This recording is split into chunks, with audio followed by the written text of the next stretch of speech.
Сәлем достар, қалдарыңыз қалай? Бүгін біз үй жағдайында PKD дайындайтын боламыз. Менімен бірге жасаңыздар. Видеоның соңына дейін қарауды ұмытпаңыз. Ең алдымен біз таза ыдысымызға жылы суымызды құйып, бір қасық тұз саламыз. Тұз салып жақсылап араластырып, сосын ашытқымызды салып, бетін кішкене 5-10 минутқа қоямыз. Сосын бет осында кішкене көпірік пайда болғаннан кейін біз сұйық майымызды құйып, ұнымызды салып, қамыр илеп шығамыз. Қамырымыз қатты қолға жабыспайды. Жақсылап илеп, ашытып қоямыз. Кемінде 30 минутқа.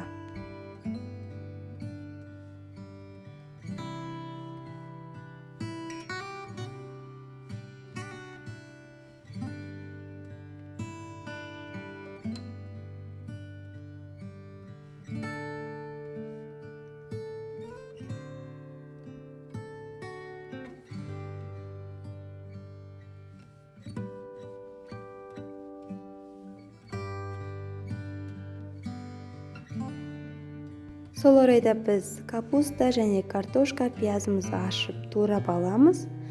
Барлығын өз қалауларыңыз бойынша турасаңыздар болады. Негізі майда турасаңыздар әдемі кетеді. Осылай барлығын турап шығамыз. Турап болғаннан кейін азырақ тұз салып, бұрыш салып, жақсылап мыжып араластырып дайындап қоямыз.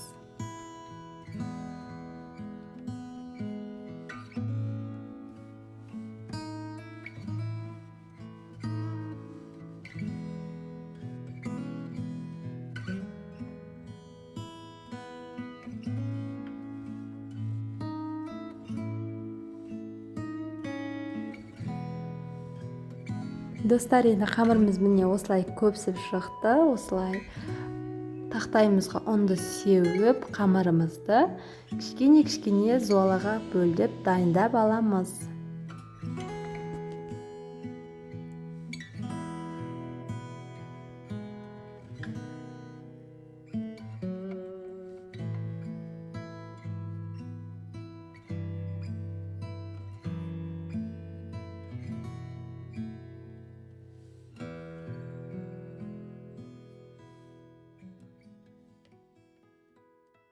Дайындап алған зуаламызды осылай дөңгелек етіп жаямыз. Қатты қалың етпей, қатты жұқа қылмай жаямыз. Осылай арасына салмасын салып, мен секілді түйіп шығасыздар. Яғни мен әдемілеп өрдім. Сіздер өз қалауларыңыз бойынша түйсеңіздер болады.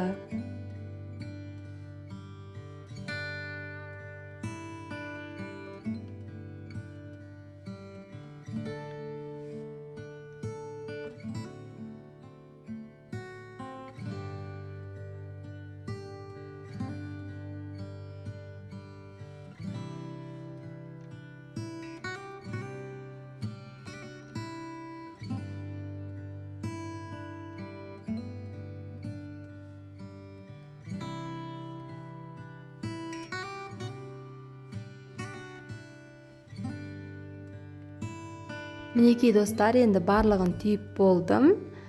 Осылай мантаваркеге барлығын астын майлап қойып шығамыз да, сосын бетін бір майлап жібереміз. Достар, сосын біз бұны қайнап тұрған суда 30 минутта пісіріп алатын боламыз. Міндетті түрде.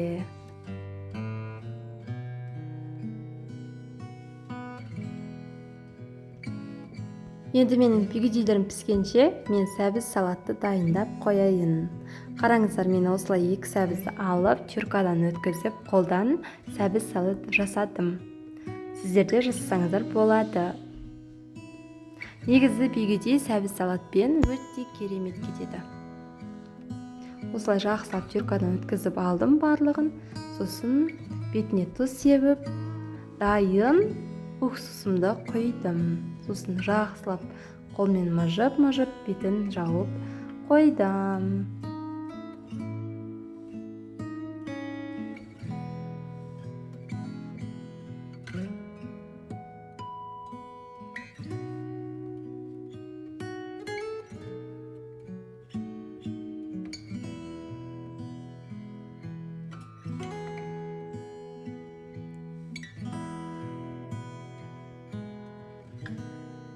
Мінекей достар, менің пиггидейім дайын. Сіздер де міндетті түрде жасап көріңіздер. Видео ұнаса лайк, комментарий қалдыруды ұмытпаңыз. Менің YouTube каналыма тіркеліп кетіңіз. Назарларыңызға рахмет.